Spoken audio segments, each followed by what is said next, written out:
ಅನ್ನುತ್ತಾರೆ. ಆದ್ರೆ ನಾನು ಯಾವ ಕಣ್ಣಾಗ್ತೇನೋ ಏನೋ ಈ ಸಮಾಜಕ್ಕೆ ಅರ್ಥವಾಗೋದೇ ಇಲ್ಲ. ನಾನು ಕಂಡ ಕನಸೇ ಬೇರೆ. ಆದ್ರೆ ನನ್ನ ತಂದೆ ಹೇಳಿದಾಗೆ ಆಡಿಸುವ ಬುಗುರಿ ಎಂತಾಗಿದೆ.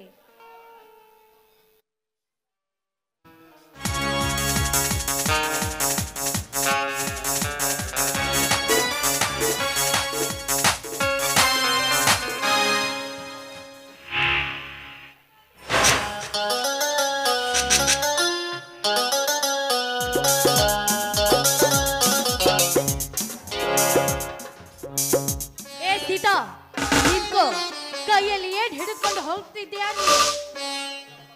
ಅದು ಇಂದು ಶ್ರೀ ಗೌರಿ ಪೂಜಾ ದಿನ ಅಮ್ಮ.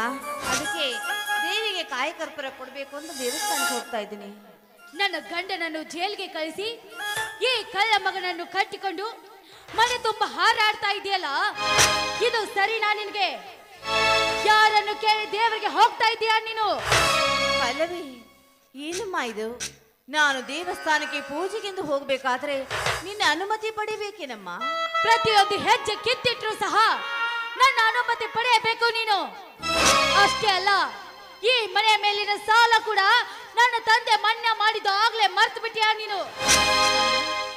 ಅದಕ್ಕಾಗಿ ನಮಗೆ ಈ ರೀತಿ ಶಿಕ್ಷೆ ಕೊಡುವೇನು? ಯಾಕೆ ಈ ರೀತಿ ನಡೆದುಕೊಳ್ತಾ ಇದೀಯಾ? ನಾನಿನ ಒಡ ಹುಟ್ಟಿದ ಅಕ್ಕನಲ್ವೇ? ಅಕ್ಕನಂತ ಹೇಳಿಕೊಳ್ಳುವುದಕ್ಕೆ ನನಗೆ ನಾಚಿಕೆ ಆಗುತ್ತದೆ. ನನ್ನ ಗಂಡನ ತಲೆ ಕೆಡಿಸಿ ಅವನ ತಲೆಯಲ್ಲಿ ವಿಷದ ಬೀಜವನ್ನು ಬಿತ್ತಿ, ಅಷ್ಟೇ ಅಲ್ಲ ಸ್ವಂತ ಅಣ್ಣನನ್ನೇ ಕೊಲೆ ಮಾಡಿಸಿದ ಕೊಲೆ ಪಾತಕಿ ನೀನು. ನುಡಿಯಬೇಡ, ಇನ್ನೊಂದು ಸಾರಿ ನುಡಿಯಬೇಡ ತಂಗಿ ಎಂದು. ನಾನು ಈ ಮನೆಗೆ ಸೊಸೆಯಾಗಿ ಬರ್ತೀನಿ ಅಂತ ಮೊದಲೇ ತಿಳಿದುಕೊಂಡು ಈ ಊರು ಜನರು ಆಡಿಕೊಳ್ಳಲಿ ಅಂತ ಗಂಡ ಇಲ್ಲದೆ ಬದುಕುತ್ತಿದ್ದಾಳೆ ಅಂತ.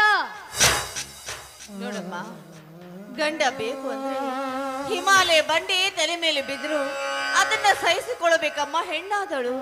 ಅದು ಸ್ತ್ರೀ ಕುಲದ ಪದ್ಧತಿ. ನನಗೆ ಅಣಕಿಸಿ ಮಾತನಾಡ್ತೇನೆ, ಮರ್ಯಾದಿಂದ ಹೇಳ್ತಾ ಇದ್ದೇನೆ. ನನ್ನ ಮಾತು ಕೇಳ್ತೀಯೋ ಅಥವಾ ಇಲ್ವೋ? ಆಯ್ತಮ್ಮ, ನಿನ್ನ ಮಾತು ಮೀರಿ ನಡೆದ್ರೆ ನನ್ನ 8 ವರ್ಷದ ಮಗನ ಮೇಲಾಣೆ. ಆಯ್ತಮ್ಮ. ಗಂಡನಿಲ್ಲದ ನನ್ನ ಮನಸ್ಸಿಗೆ ನೆಮ್ಮದಿನೇ ಇಲ್ಲ. ಬಾ, ನನ್ನ ಕೈಕಾಲು ಒತ್ತು ಬಾ ನೀನು. ಆಯ್ತು. ಆ ನನ್ನ ಶ್ರೀಕೃಷ್ಣ ಪರಮಾತ್ಮ ತನ್ನ ಗೆಳೆಯನಾದ ಸುಧಾಮನ ಕೈಕಾಲು ಹಿಡಿದು ಅವನ ಸೇವೆ ಮಾಡಿರ್ಬೇಕಾದ್ರೆ ನೀ ನನ್ನ ತಂಗಿ, ನಿನ್ನ ಸೇವೆ ಮಾಡೋದ್ರಲ್ಲಿ ಏನ್ ತಪ್ಪಿದೆ ಅಮ್ಮ? ಆಗ್ಲಮ್ಮ, ಆಗ್ಲಿ. ಆ ನನ್ನ ದೇವರ ಪೂಜೆ ನಿನ್ನ ಪೂಜೆ ಅಂತ ತಿಳಿದು ಮಾಡು.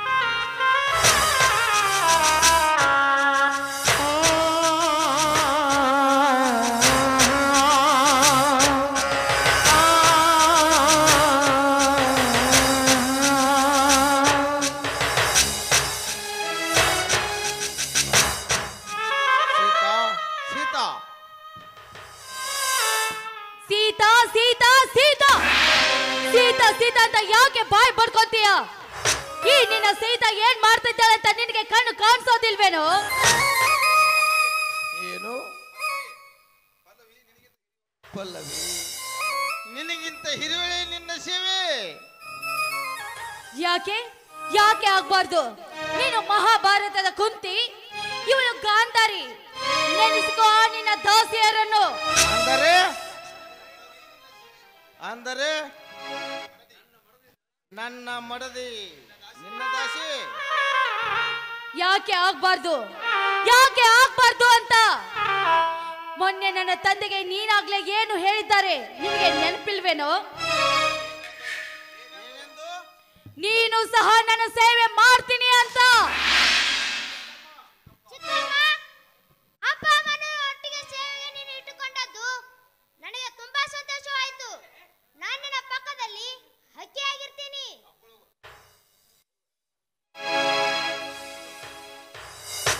ನೀನು ನನ್ನ ಜಾನ ಮರಿ ಮುದ್ದು ಕಂದ. ಏನ್ ಬೇಕು ಕೇಳೋ ನೀನು?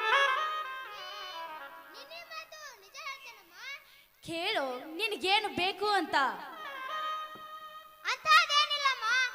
ದಿನಾಲು ನಾನು ಶಾಲೆಗೆ ಹೋಗುವಾಗ ಚಪ್ಪಲಿ ಭಾರವಾಗಿವೆ, ಇವುಗಳನ್ನು ಹೊತ್ತುಕೊಂಡು ಬರಲು ನಿಮ್ಮ ಅಪ್ಪನಿಗೆ ಹೇಳು.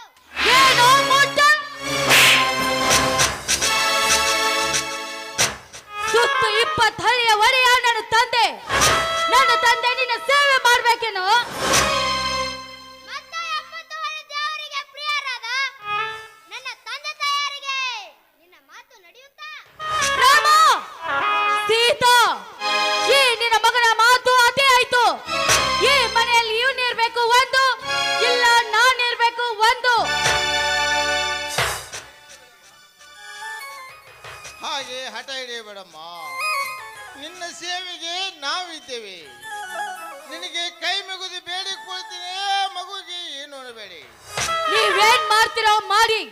ನಾನು ನೋಡ್ತೀನಿ.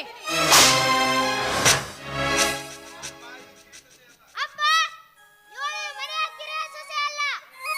ಈ ಮನೆಯನ್ನು ನುಗ್ಗಲು ಬಂದ ಹಿರಿಯ ರಾಕ್ಷಸಿ.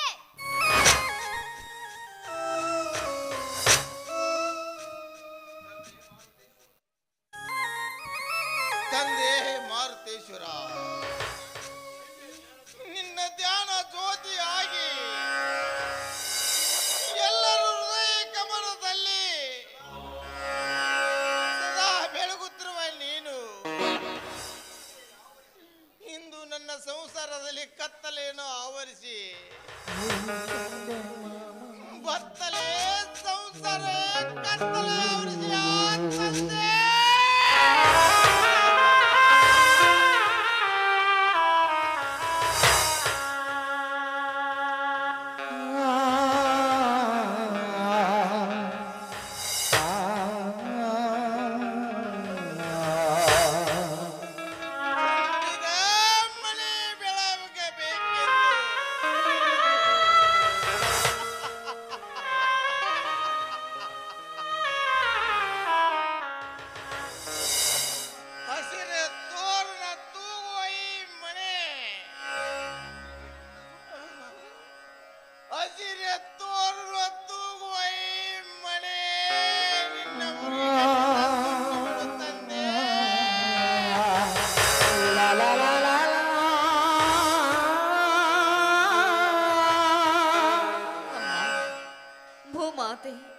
ಭೂಮಿಯ ತೊಳಲಾಟವನ್ನ ತಾಳಲಾರದೆ ನಿನ್ನ ಬಾಯನ್ನ ಬಿರಿದು ಭೂಕಂಪದ ರೀತಿಯಲ್ಲಿ ಅದೆಷ್ಟೋ ಜನರನ್ನ ನಿನ್ನೊಡಲಿನಲ್ಲಿ ಸೇರಿಸಿಕೊಳ್ಳುವೆ ಅಂತೆ. ಅದೇ ರೀತಿ ಇವತ್ತು ಈ ಭೂತಾಯಿಯ ಬಾಯಿ ಬಿರಿದು ನಮ್ಮನ್ನ ನಿನ್ನೊಡಲಿಗೆ ಸೇರಿಸಿಕೋ ತಾಯಿ. ಯಾಕೆಂದ್ರೆ ಇಂತಹ ರಾಕ್ಷಸಿ ಕೈಯಲ್ಲಿ ನಾವು ಬದುಕಲಾರೆವಮ್ಮ, ನಾವು ಬದುಕಲಾರೆವು.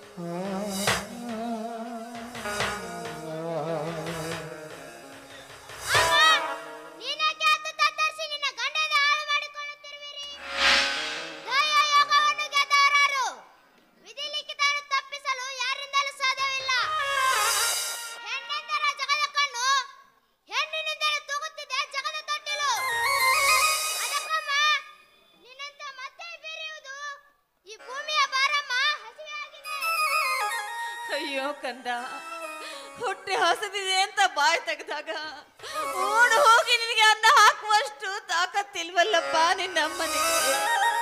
ಈ ಚಿಕ್ಕಮ್ಮ ಎನಿಸಿಕೊಂಡವಳ ಸೊತ್ತಾಗಿ ಬಿದ್ದಿರುವ ನಾನು ಹಸದ ನಿನ್ನ ಹೊಟ್ಟೆಗೆ ಅನ್ನ ಹಾಕಲಾರದ ಪಾಪಿನಪ್ಪ ನಿನ್ನ ತಾಯಿ.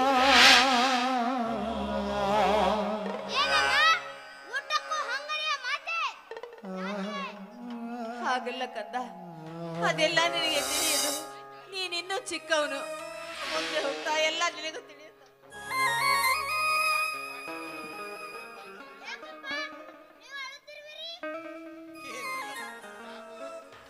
ಯಾಕೆಲ್ಲ ಮಗು,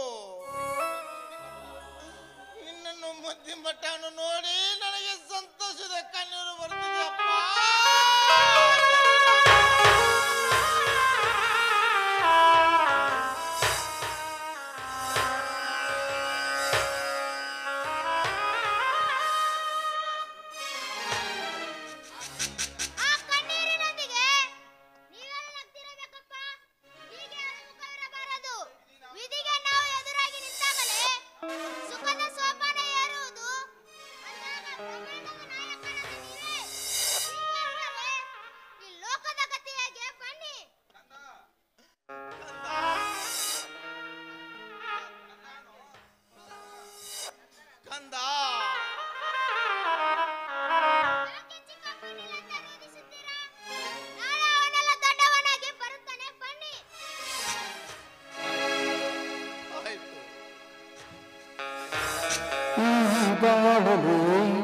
ಶಾಂತಿಯಲ್ಲಿದೆ ಬಿರುಗಾಳಿಯೇ ಬೀಸಿದೆ.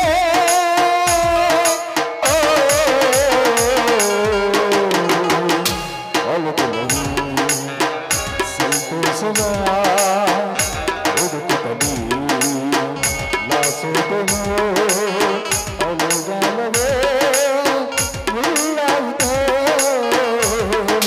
ಈ ಕಾಲದಲ್ಲಿ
ಶಿವಯೋಗಿ ಸಾರ್ವಭೌಮರ ಸಾನ್ನಿಧ್ಯದಲ್ಲಿ ವಾಸಿಯಾಗಿ ಬಂದು ನೋಡಿ ನನಗೂ ಹಾಡುವ ಆಸೆ ಇದೆ.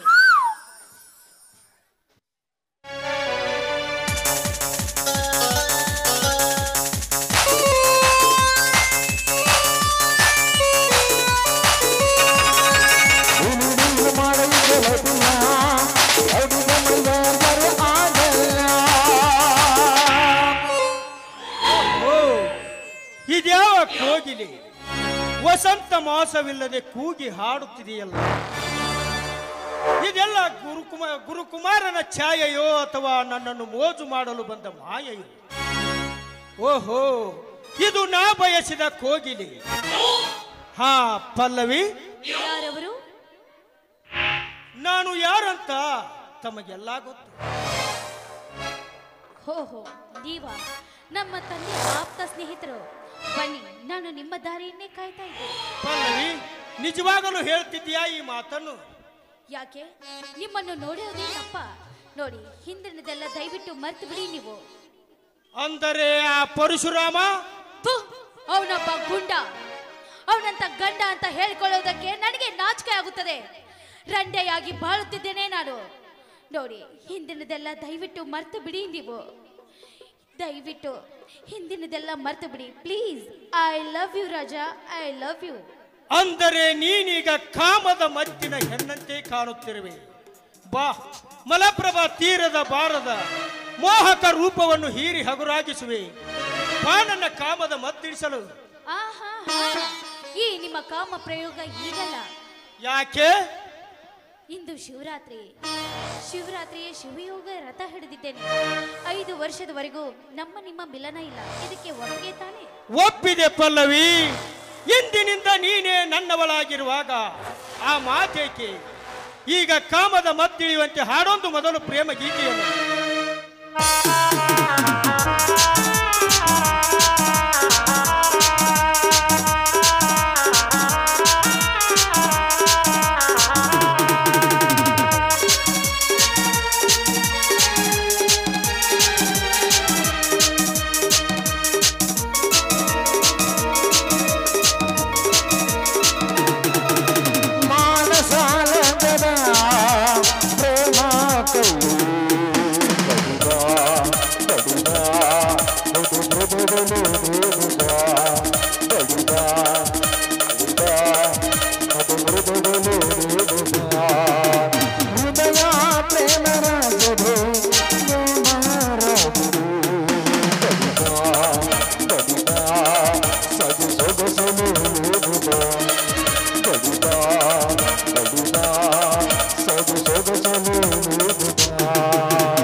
ಗಂಡ ಮತ್ತೆ ಬರಬಾರ್ದು ಅಂತ. ಪಲ್ಲವಿ, ಯಾಕೆ ಆಶ್ಚರ್ಯ ಪಡ್ತಾ ಇದ್ದೀರಾ? ಅವನು ನನ್ನ ಗಂಡನಲ್ಲ, ಷಂಡ ಅವನು. ಅದೇ ಆಸ್ತಿಗಾಗಿ ನಿನ್ನ ತಂದೆ ತನ್ನ ಅಣ್ಣನ ಮಗನಾದ ಶಿವರಾಜನನ್ನು ಕೊಲೆ ಮಾಡಿದ್ದಾನೆ. ನಿಜವಾಗ್ಲೂ? ನನ್ನಾಣೆ, ಶಿವಯೋಗಿ ಮೇಲಾಣೆ. ನಾನು ನನ್ನ ತಂದೆ ಕೊಲೆ ಮಾಡಬೇಕು ಅಂತ ನಿರ್ಧಾರ ಮಾಡಿದ್ದೇನೆ. ಯಾಕೆ ಪಲ್ಲವಿ, ಯಾಕೆ?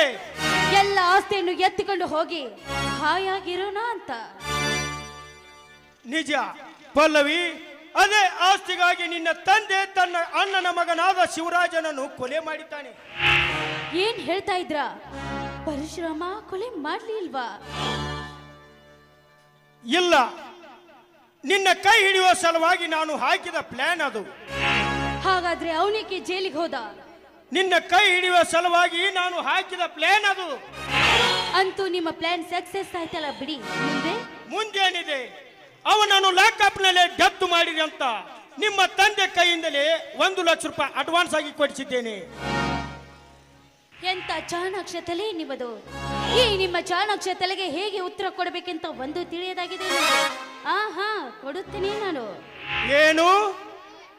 ಏನಿಲ್ಲ, ನಮ್ಮ ಈ ರಂಗ ನಾಟಕದ ಕವಿರಾಜ್ ಕವಿರತ್ನ ಶ್ರೀ ಡಿ.ಆರ್. ಪೂಜಾರಿ ಅವರ ವಿಶ್ವವಿದ್ಯಾಲಯ ನೋಡಿಕೊಂಡು ಮನೆಗೆ ತೆರಳೋಣ ನಡೆ.